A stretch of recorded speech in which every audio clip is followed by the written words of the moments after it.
Aman la mentira. Con su boca bendicen, pero maldicen en su corazón. Alma mía, en Dios solamente reposa, porque Él es mi esperanza. Él solamente es mi roca y mi salvación, es mi refugio. No resbalaré. En Dios está mi salvación y mi gloria. En Dios está mi roca fuerte y mi refugio. Esperar en Él en todo tiempo, oh pueblos. Derramar delante de Él vuestro corazón. Dios es nuestro refugio. Por cierto, vanidad son los hijos de los hombres, mentira los hijos de varón. Pesándolos a todos igualmente en la balanza, serán menos que nada. No confiéis en la violencia ni en la rapiña, no os envanezcáis. Si se aumentan las riquezas, no pongáis el corazón en ellas. Una vez habló Dios, 2 veces he oído esto, que de Dios es el poder. Y tuyo, Señor, es la misericordia, porque tú pagas a cada uno conforme a su obra. Amén. Podemos ponernos cómodos en la radio. Aprovecho para darle la bienvenida al canal de YouTube, que se encuentra en el Salmo 62, la palabra de esta mañana. Y es linda la palabra de esta mañana porque vamos a ir en el transcurso de la Biblia hacia el libro de Samuel y también vamos a recorrer un poco de lo que es la palabra de Dios, el libro de Corintios y algunas palabras más del apóstol Pablo. Que el Señor nos bendiga en esta mañana. Vemos en este salmo, dice que se demuestra una gran confianza de David en Dios. Vamos a estar leyendo el capítulo 62, verso 1. Dice: en Dios solamente está callada mi alma, de Él viene mi salvación.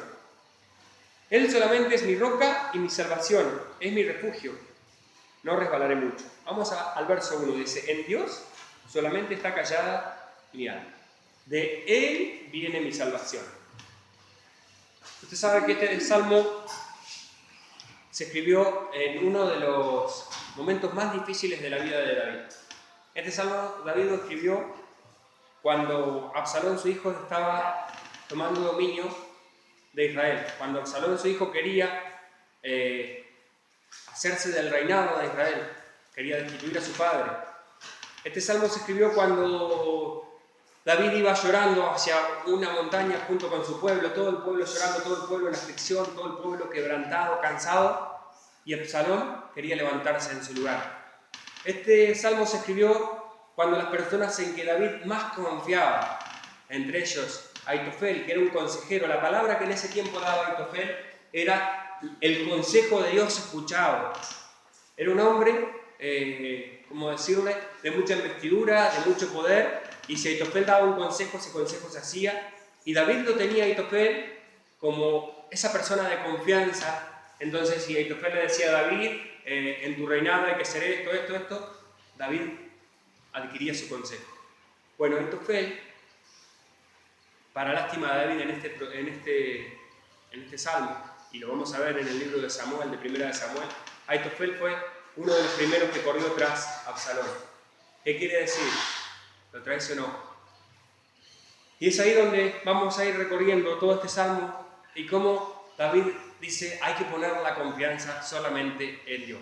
Amén. Vemos como en lo último David nos dice que no hay que poner la confianza en las riquezas, que no hay que poner la confianza en el hombre. Claro que sí, hombres de su excelentísima confianza lo habían traicionado.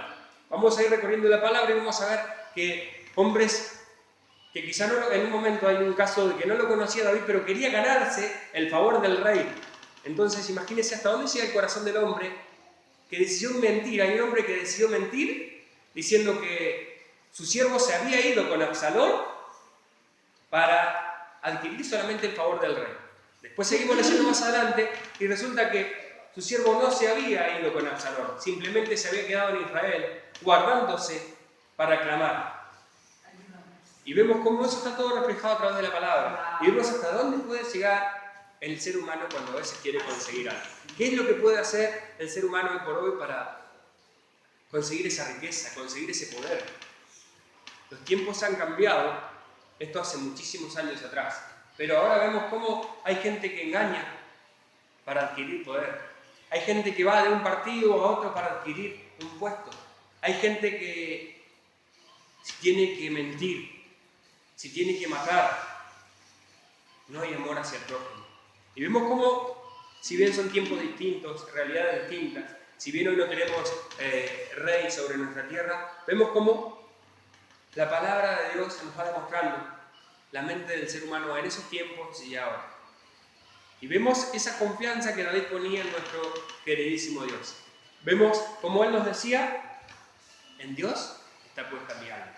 Vamos a ir viendo esa confianza. Dice, en el verso 3 dice, claro que sí, como les decía antes, este salmo surgió de la tristeza más profunda de David.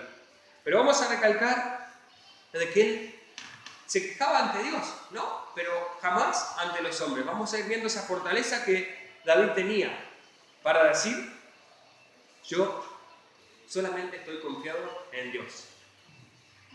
Creo que a cada uno de nosotros a veces en nuestra vida alguien nos ha traicionado de alguna u otra forma.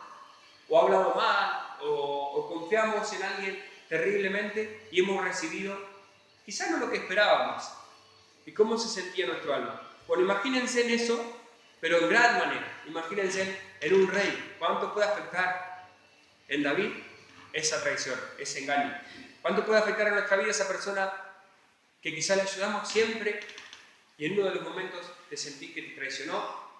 Por ejemplo, para quedarse con, se me ocurre, ¿no? Tu puesto de trabajo. Para quedarse con algo que estaba en el alma. Que mintió para poder verse bien y que tú te veas mal. Pero tú ponías toda la confianza. ¿Vamos a Dios? ¿Nos renegamos contra el hombre? ¿Maldecimos el hombre? ¿Qué hacemos? Es la pregunta de esta mañana. Espero que cada uno de nosotros pueda ir a Dios cuando nos pasen cada una de esas cosas. Amén. Porque es hermoso ir a Dios. Porque ¿qué pasa? El alma quebrantada es el que te traicionó. ¿Usted sabe cómo terminó la vida de Aitofel? Aitofel se terminó suicidando. Yo creo que Aitofel, cuando se da cuenta de que había errado tanto, ha sentido un dolor terrible en su corazón. Y su palabra dice que se terminó suicidando, se mató. Así que ¿quién gana? ¿El traicionado o el que traicionó? ¿Quién gana? ¿El que perdona? Amén. ¿O el que no puede perdonar? Ayúdanos. Qué linda reflexión nos deja esta mañana la palabra de Dios. Amén. ¿Quién ganó acá? David, que había puesto toda su confianza en Dios, pero también confiaba en el hombre, que era Aitofel, en ese caso puntual, o Aitofel, que terminó suicidándose porque no se pudo creer. La otra pregunta es, ¿quién ganó? ¿El Señor Jesús o Judas quien lo había traicionado? Uno terminó suicidándose sin poder heredar el reino de Dios y el otro está sentado a la diestra de Dios Padre. Amén. ¿Qué ejemplo nos deja David? Amén. Y qué ejemplo que nos dejó el Señor Jesús para nuestros días en este tiempo? Amén. Siempre tenemos que pensar que el que va a ganar es el que se humilla ante Dios, el que exalta y bendice el nombre de Dios, porque de Él es todo juicio. David en esos tiempos decía, de Jehová todo juicio, de Dios son todas las cosas. Él va a pagar a cada uno conforme a su obra. Y es lo que el Señor nos dice. Hay personas que jamás pueden perdonar, que tuvieron un problema hace 40 años atrás y hasta ahora lo recuerdan. Y ese problema le trae enfermedad, y ese problema le trae quebranto y le trae tristeza.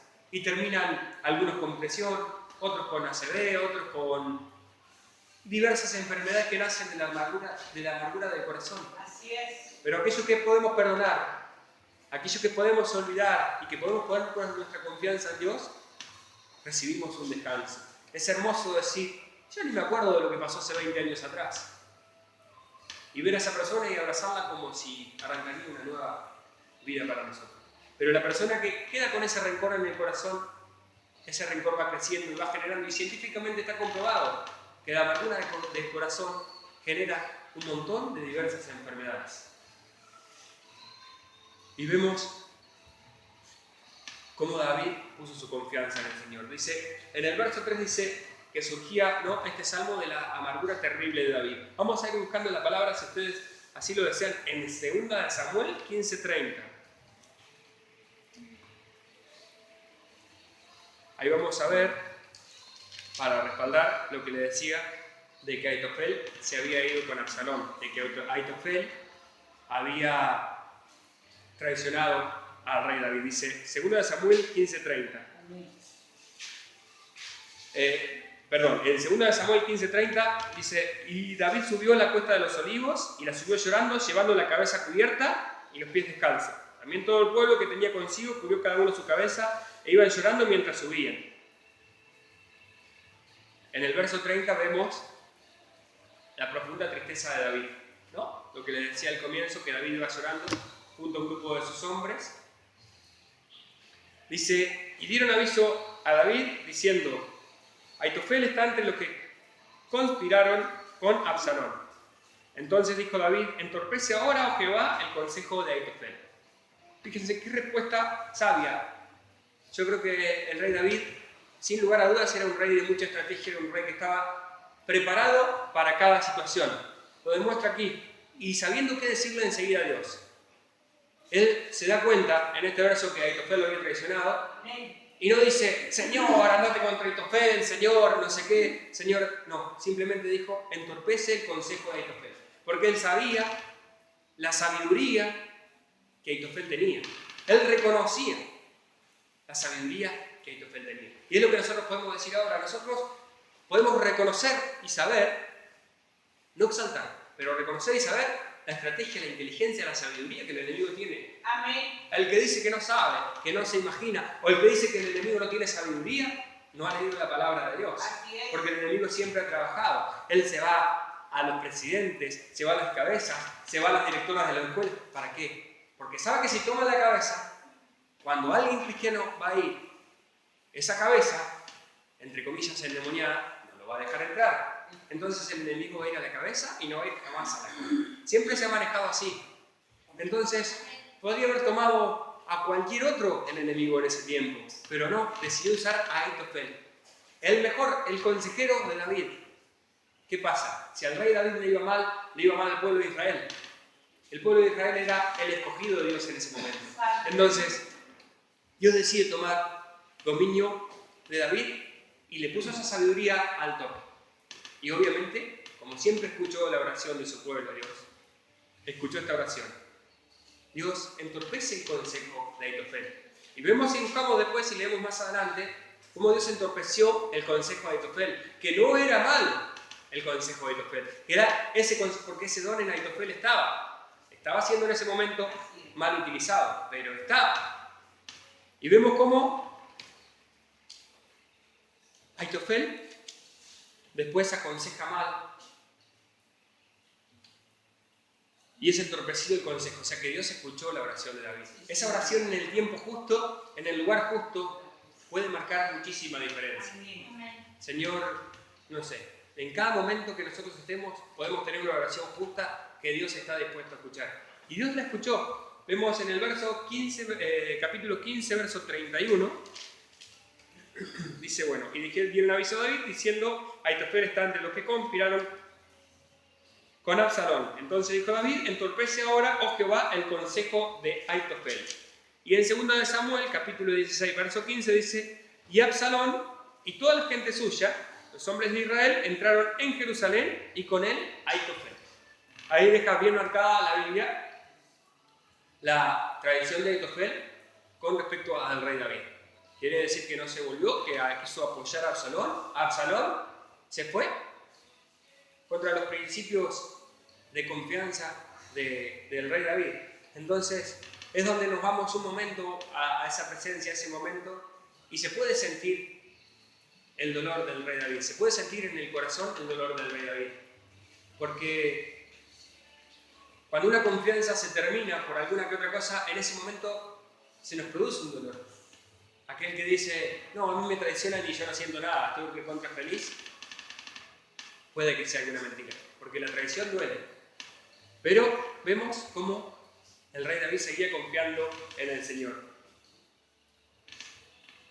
Dice, bueno, vemos en 2 de Samuel, capítulo 16, versos 3 y 4, dice, cuando David, en 2 de Samuel, capítulo 16, versos 3 y 4, dice, y dijo el rey, ¿dónde está el hijo de tu señor? Y Siba respondió al rey, he aquí él se ha quedado en Jerusalén, porque ha dicho, hoy me devolverá a la casa de Israel el reino de mi padre. Entonces el rey dijo a Siba, he aquí sea tuyo todo lo que tiene Mefiboset. Y respondió Siba inclinándose, rey señor mío, halle yo gracia delante de ti. Es ahí lo que yo le decía cuando comenzaba la predicación, que si nosotros leemos solamente el verso 2 de este capítulo 16, decimos, wow, Mefiboset, qué mal hombre, se fue con Absalón, traicionó al rey. Y nos quedamos simplemente en esa lectura, y a mí me pasó, porque yo estaba leyendo y digo, wow, Mefiboset, enseguida esos pensamientos vinieron. Cuando busco más adelante, en la palabra de Dios, descubro que era una mentira de Siba para ganar el favor del rey. Entonces digo, wow, qué sabio hay que ser a la hora de juzgar. En ese tiempo podemos decir que, es más, el rey después se arrepiente un cachito, como que David enseguida juzgó y dijo, bueno, ya de vuelta toda esta tierra, la tierra de Mefiboset te conviene a ti, te la doy a ti y listo. Y no pensó en que Mefiboset se había quedado en el pueblo de Israel, pero solamente se había quedado para orar por el rey David y que no se había ido en contra del rey. Entonces vemos que Siba, el criado de Mefiboset, miente para ganar el favor del rey. Dice que esto no era tan así. Había mentido para ganarse el favor del rey. Vamos a buscar, para dejar esta parte cerrada, el libro de 2 de Samuel, capítulo 19. 2 de Samuel, capítulo 19, versos 24 al 30. 2 de Samuel, capítulo 19, versos 24 al 30. Y prestemos atención en este momento porque aquí se devela la mentira del siervo de Mefiboset. Dice, capítulo 19, versos 24 al 30. Dice, también Mefiboset, hijo de Saúl, descendió a recibir al rey. No había lavado sus pies, ni había cortado su barba, ni tampoco había lavado sus vestidos, desde el día en que el rey salió hasta el día en que volvió en paz. Y luego que vino él a Jerusalén a recibir al rey, el rey le dijo, Mefiboset, ¿por qué no fuiste conmigo? Y él respondió, Rey, señor mío, mi siervo me engañó. Pues tu siervo había dicho, enalbradme un asno y montaré en él, y iré al rey, porque tu siervo es cojo. Pero él ha calumniado a tu siervo delante de mi señor el rey, mas mi señor el rey es como un ángel de Dios. Haz pues lo que bien te parezca. Dice, porque toda la casa de mi padre era digna de muerte delante de mi señor el rey, y tú pusiste a tu siervo entre los convidados a tu mesa. ¿Qué derecho pues tengo aún para clamar más al rey? Y el rey le dijo, ¿para qué más palabras? Yo he determinado que tú y Siba os dividéis las tierras. Y Mefiboset dijo al rey, deja que él las tome todas, pues que mi señor el rey ha vuelto en paz a su casa. Y ahí vemos cómo la palabra se va contestando sola, ¿no? Vemos como si leemos un poquito más, si nos quedamos solamente con el primer verso, decimos, Mefiboset, qué mal hombre, abandonó a su rey. Y hay gente que hace eso con la palabra de Dios, lee la parte que conviene y dice, uy, qué Dios malo que tenemos, qué hombre malo era este. Hay gente que quizás se quedará con el pecado de David y no lee todas las virtudes. Y hay visiones que nosotros tenemos a veces de las personas y nos quedamos con, o no nos pasa así. Que el Señor nos bendiga. Nos quedamos con su pecado, nos quedamos con su falta, nos quedamos con su error, nos quedamos con su pereza, nos quedamos con todo lo malo primero. Y después, por allá encontramos las virtudes. Que el Señor nos ayude a ir entendiendo la palabra y leer muy, muy bien desde que ocurren estas cosas hasta el final del capítulo para ver que Mefiboset se había quedado y aparte exalta al rey. Y se queda sin nada porque el rey se retracta y dice, bueno, las tierras serán divididas entre tu siervo y el mío. Y era un edicto del rey, así que si Mefiboset decía que sí, así va a ser. Como el rey le había dicho. Pero Mefiboset dijo, no, yo me basto con que ver a mi rey que ha llegado en paz. Imagínense el amor que tenía en Mefiboset. Entonces, David se va dando cuenta de todas estas cosas y es ahí donde surge este salmo, es ahí donde podemos ver lo que el Señor hace en su palabra. En este Salmo 62, un salmo hermoso, un salmo de confianza, un salmo donde David nos dice, Jehová es mi roca y mi salvación. Volvemos al Salmo 62 en el verso 2. Él solamente es mi roca y mi salvación. Es mi refugio. No resbalaré mucho. es mi refugio, no resbalaré mucho. Él es mi roca y mi salvación. David se aferró totalmente a Dios, estaba comprometido con Dios. Ante todas esas cosas que le estaban pasando, imagínense, él estaba solamente confiando en Dios. Vemos en el libro de Segunda, también volvemos a Segunda de Samuel. Segunda de Samuel, dice capítulo 16, versos 9 y 10. Dice, entonces Abisaí, hijo de Sarvia, dijo al rey, ¿por qué maldice este perro muerto a mi señor el rey? Te ruego que me dejes pasar y le quitaré la cabeza. Y el rey le respondió, ¿qué tengo yo con vosotros, hijo de Sarvia? Si él maldice, es porque Jehová le ha dicho que maldiga a David. ¿Quién pues le dirá, por qué lo haces así? Simei era alguien de la casa de Saúl, que mientras el pueblo iba, él maldecía al rey, él le tiraba piedras en el camino, él iba diciendo toda clase de maldiciones. Y el rey se pregunta al rey David, fíjense qué muestra de amor nos deja, porque a veces también en nuestro quebranto, en nuestra necesidad, a veces como que se nos quiere terminar el amor que tenemos con Dios y obviamente con el prójimo. Pero David, recordamos siempre y llevamos a ese lugar de la mente de David, estaba pasando por uno de los peores momentos de su reinado. El reino le estaba siendo quitado. Su hijo Absalón, o sea, un hijo, no era un Donai, era el hijo, le estaba queriendo arrebatar el reino, el reinado. Las personas que él había puesto su confianza lo habían traicionado. En ese momento, él podía haber dicho, tenía autoridad para decirle, córtale la cabeza. Pero vemos esa personalidad del rey David que nunca se fue contra su ungido de Jehová.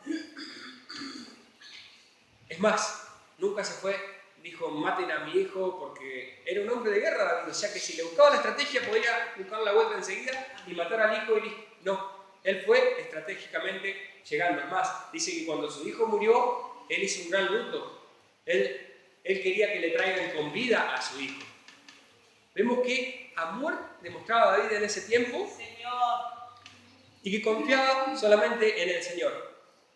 Y en su palabra dice, Señor, si tú has permitido que mi hijo se vaya contra mí, ¿cómo no se va a ir este hijo de la casa de Saúl contra mí? En otras palabras, decía, no, se me ocurre decir, Señor, haz tu voluntad. Y qué personalidad, qué enseñanza nos deja David en esta mañana. Dice, David pone su confianza totalmente en Dios. Dice, lo podemos comparar con Romanos, dice capítulo 12, verso 19, dice, mía es la venganza, yo pagaré, dice el Señor. Y a veces nos preguntamos por qué le pudo ocurrir esto a David, quizás para ser un mejor cristiano.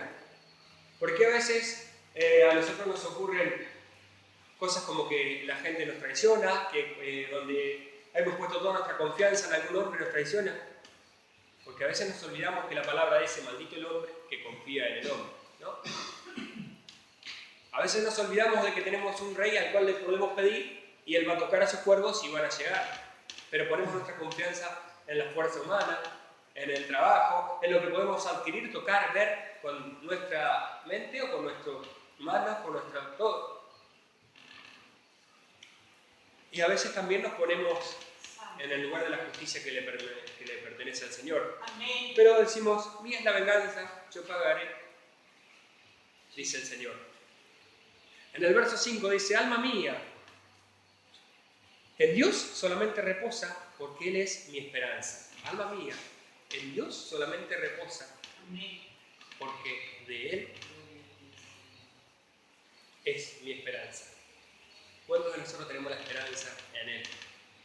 No estamos pasando lo que David estaba pasando en ese momento. A veces pasamos algo pequeñito, pero nuestra esperanza tiene que estar en el Rey de Reyes y en el Señor de Señores. Amén. Lo comparamos con 1 de Tesalonicenses 5:17, dice, orad sin cesar, la palabra de Dios. Y es ahí donde Dios se refiere a que tenemos que orar las 24 horas del día. Aquí en la iglesia no. Es ahí donde Dios nos dice orar sin cesar. Cuando estamos en un inconveniente, en un problema, Señor, tuya es la venganza. Cuando alguien va, nos grita todo, mantengamos la calma. Amén. Señor, tuya es la venganza. Señor, pagues a cada uno conforme a su obra. A veces se nos sale ese temperamento y a mí también me pasa. Y te lo querés comer a la otra persona y a veces nos da. ¿Te lo querés maldecir? Y es ahí donde arrastramos el pecado, el dolor, la angustia. Y no, Dios va a saber que todo aquel que maldice sin tener, es que no hay, digamos, un propósito para maldecir, dice que esa maldición se puede transformar en bendición para nosotros, depende cómo nosotros nos manejemos. En ese tiempo es donde tenemos que orar sin cesar. Señor, ten misericordia de él, clamar en nosotros y callar. Y ahí dice que la respuesta blanda ablanda la ira, ¿no? La respuesta mansa ablanda la ira. Dice, en el verso 6 dice, Él es mi roca, y esto es muy importante porque la palabra nos habla en todo el Nuevo Testamento de edificar la casa sobre la roca, de que la roca es Cristo, nos da la parábola del hombre que edificó la casa sobre la roca y sobre la arena. Bueno, yo acá buscaba y encontraba algo re bonito que quería compartírselo con ustedes. Dice, Él solamente es mi roca y mi salvación, es mi refugio, no resbalaré. Si nosotros tenemos la casa sobre la roca que es Cristo Jesús, jamás vamos a resbalar. Y es una enseñanza que David nos deja. Tiene muchísimo para enseñarnos David. Él ha sido un hombre, como cada uno de nosotros, con terribles pecados que le trajeron su terrible consecuencia. La consecuencia de Absalón, podemos decir que fue consecuencia del pecado de adulterio que él tuvo con Betsabé. Y muchas consecuencias más, como la de perder a su hijo. Quiere decir que consecuencias de nuestro pecado a veces van a quedar. Consecuencias de hacer algo mal a veces van a quedar.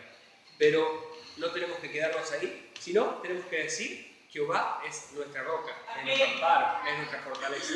Volvamos a lo que dice, Jehová es nuestra roca. Dice, solamente Él es mi roca y mi salvación. Vemos en 2 de Samuel 15, 25 y 26, nuevamente.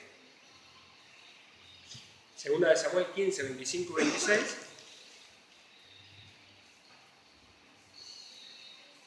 Dice, pero dijo el rey a Sadoc, vuelve el arca de Dios a la ciudad. Si yo hallare gracia ante los ojos de Jehová, Él hará que vuelva y me dejará verla y a su tabernáculo. Y si dijere, no me complazco en ti, aquí estoy, haga de mí lo que bien le pareciere. Qué lindo, ¿no? ¿Alguien se dio cuenta de que David confiaba solamente en la roca acá? David nos lleva en esa parte y nos habla del arca. El arca en ese tiempo era muy importante. Era la palabra de Dios en el arca. Pero David, así todo, no ponía su confianza, no puso su confianza en el arca. No, podemos decir, no puso su confianza en el templo, no puso su confianza en las riquezas, no puso su confianza en su mismo poder que tenía, no puso su confianza en los hombres que le rodeaban fuertes, sino que puso su confianza en Jehová. Él dijo, si a Él le place, lo va a librar. Y si no, no.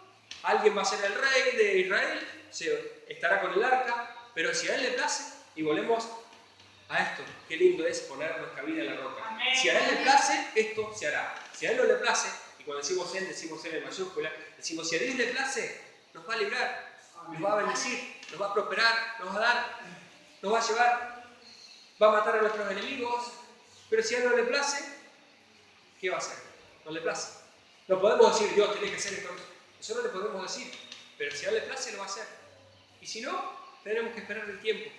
Dios sabe por qué hace todas las cosas.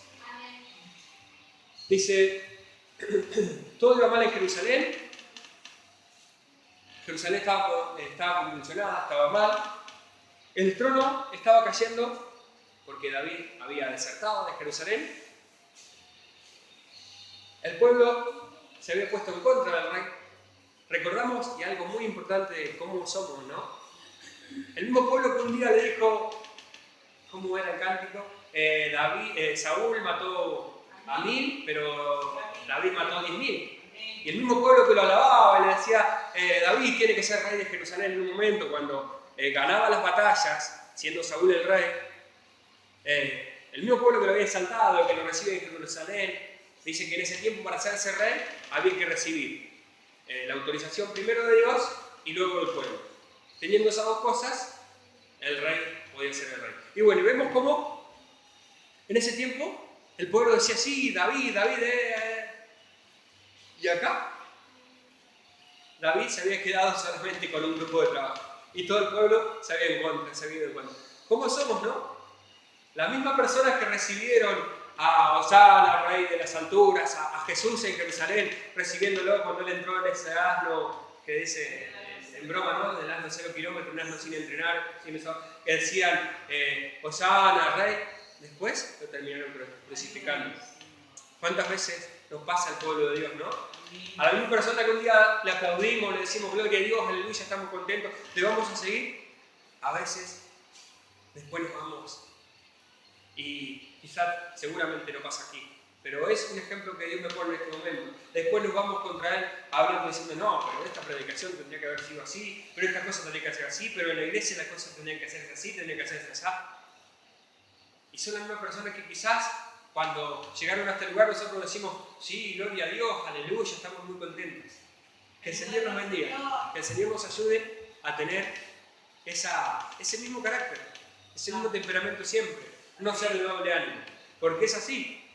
El pueblo de Dios lo ha demostrado. Un día era, te exaltamos, te acompañamos, te seguimos, y al otro día se iban con el primero que aparecía, que lo veían un poco más bonito, que veían que tenían otra idea.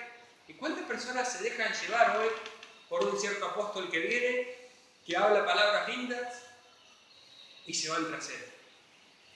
Y con el tiempo se dan cuenta que es un error. Se dan cuenta que es un error porque terminan lastimados, porque no quedan con iglesia, porque su orgullo no les permite llegar nuevamente al lugar donde nacieron.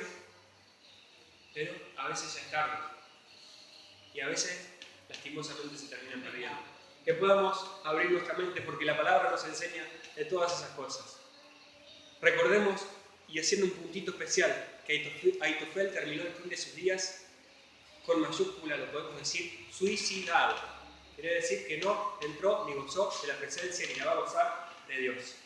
Porque no entra en el reino de los cielos la persona que se suicida. Así es. Vemos que David terminó el final de sus días dejando su heredad a su hijo, pasando su legado. Podemos decir que terminó bien el final de sus días. Y podemos decir que de David salió la descendencia de Jesús. Que David pudo cumplir con su propósito en su vida. Pero quien traiciona no va a cumplir con su propósito en su vida. Vamos a ver después, cuando lleguemos al último verso, vemos cómo esto se ve claramente reflejado en lo que David decía. Dice, un día la piedra, volvemos a el verso 2 y el verso 6. Dice, Él solamente es mi roca y mi salvación, es mi refugio. No resbalaré. Recordamos que en el libro de Daniel, capítulo 7, dice verso 13 y 14. El libro de Daniel, capítulo 7, verso 13 y 14. Podemos encontrar el libro de Daniel, capítulo 7, versos 13 y 14, una visión que veía el profeta Daniel. Dice, miraba yo en la visión de la noche y aquí, con las nubes del cielo venía, como un hijo de hombre, que vino hasta el anciano de días y le hicieron acercarse delante de él. Y le fue dado dominio, gloria y reino, para que todos los pueblos, naciones y lenguas se le sirvieran. Su dominio es dominio eterno, que nunca pasará, y su reino, uno que nunca será destruido. Amén. En otras palabras, Daniel estaba viendo la venida del Señor Jesucristo, estaba hablando del Señor Jesucristo, y si hablamos del Señor Jesucristo, hablamos de la roca que nos habla aquí en el verso 6.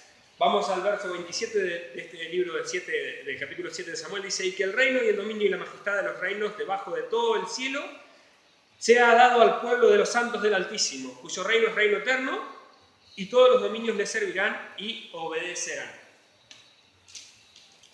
Esa roca es la roca que nosotros podemos aferrarnos hoy en día. Que cada uno de nosotros pueda estar sobre la roca que es Cristo Jesús. Queda poquito de la palabra, no se me pongan tristes, no se me pongan mal. Dice en el capítulo de Mateo 21, verso 44, dice, y el que cayere sobre esta piedra será quebrantado, y sobre quien ella cayere le desmenuzará. Y en Corintios dice, 1 Corintios 3:11 dice, nadie se puede poner otro fundamento que el que está puesto, el cual es Jesucristo. Entonces, ¿por qué tanta remarcación en lo que es la roca? Porque yo les decía que la palabra hablaba mucho de la roca, que es Cristo Jesús. Dice, Él solamente es mi roca y mi salvación, Él es mi refugio y no resbalaré.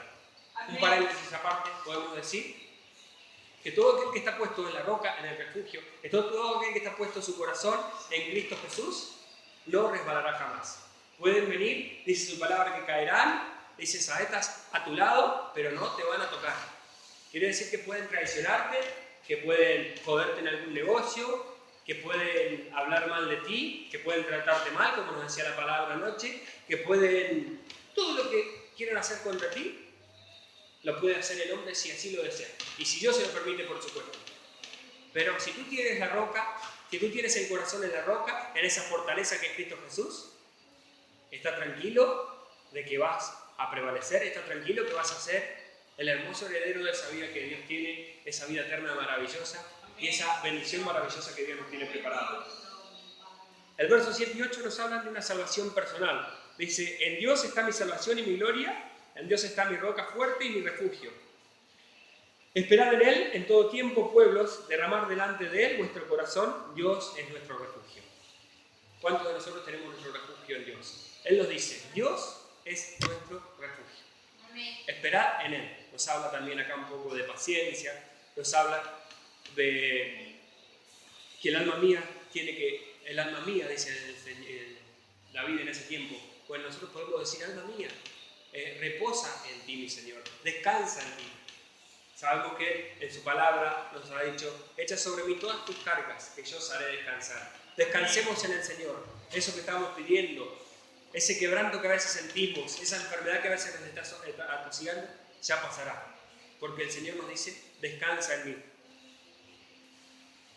Dice, en el verso 9 dice, y nos deja la enseñanza del cual yo les he estado hablando durante toda esta predicación, que no tenemos que confiar en lo que el hombre dice, ni en pensamientos de hombre, ni en nada del hombre.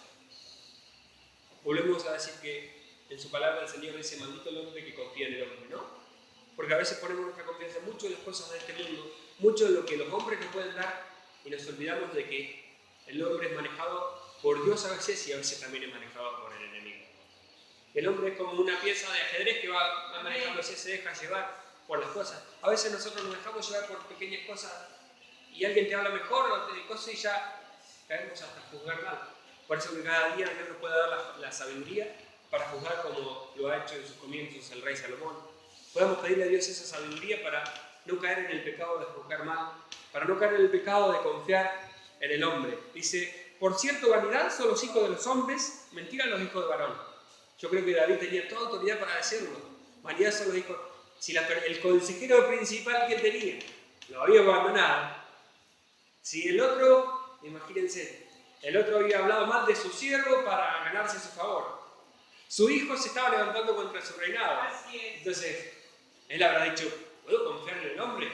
Iba a ser necio si seguía confiando en el hombre, ¿no? Bueno, él ponía su confianza en el Señor. Dice, pesándoles a todos en igual balanza, serán menos que nada. No nos preocupemos. Aquellos que hacen la maldad, aquellos que no quieren cambiar, sí esforcémonos para que cambien.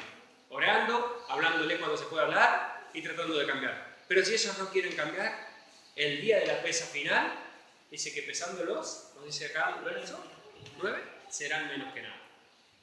Vemos en el verso 10 y 11 la confianza absoluta que Dios nos presenta, que David nos presenta sobre Dios. Dice, no confíes en la violencia y en la rapiña, no os envanezquéis.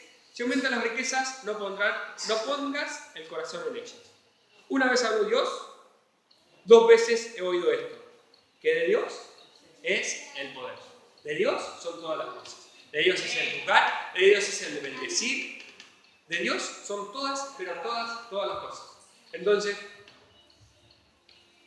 dice en el verso 12, ya para ir terminando, dice, y tuya, Señor, es la misericordia, porque tú pagas a cada uno conforme a su obra.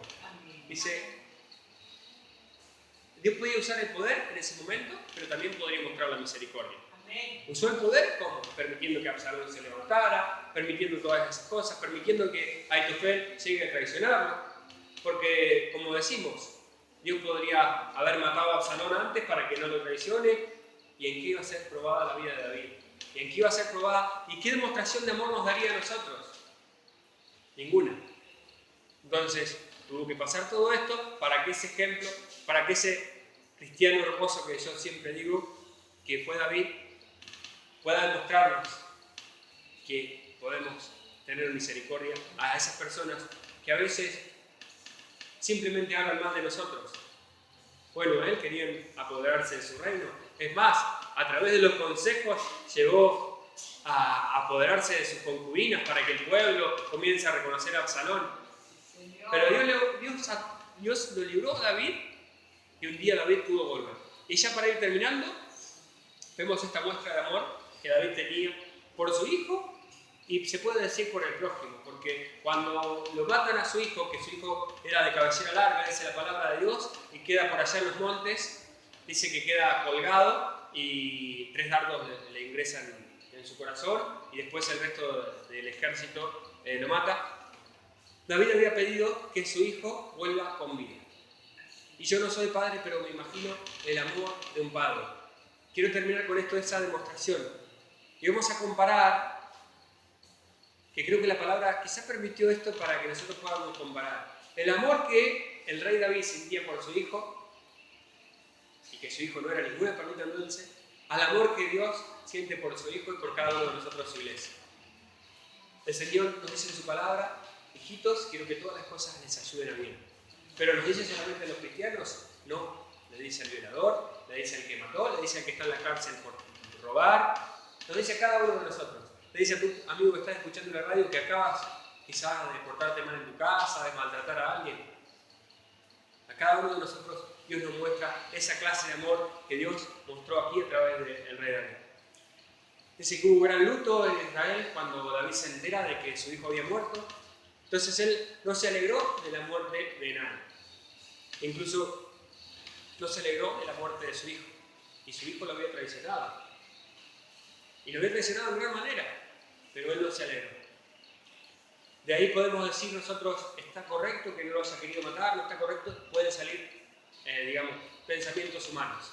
Pero si vemos que Dios ha mandado a su único hijo, el Señor Jesús, y lo ha permitido, que su único hijo muera así en el madero de la cruz, para perdón de cada uno de nosotros, podemos ver que debemos practicar ese amor que Dios tiene a través de sus siervos que ha presentado en la palabra. Cada uno de nosotros lo podemos poner por obra.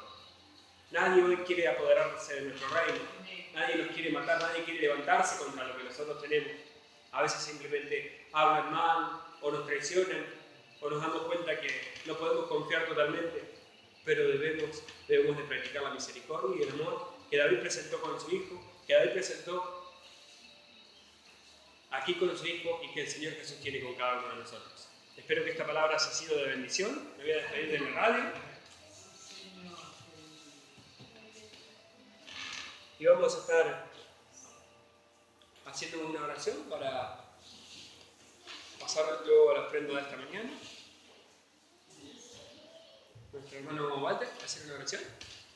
Si hay alguien que quedó con ganas de hacer un listado, que quiere pasar, que quiere que volvamos a orar, estamos en familia, así que pueden estar pasando, y si no, simplemente vamos a escuchar, vamos a clamar al Señor para que la semana que tenemos por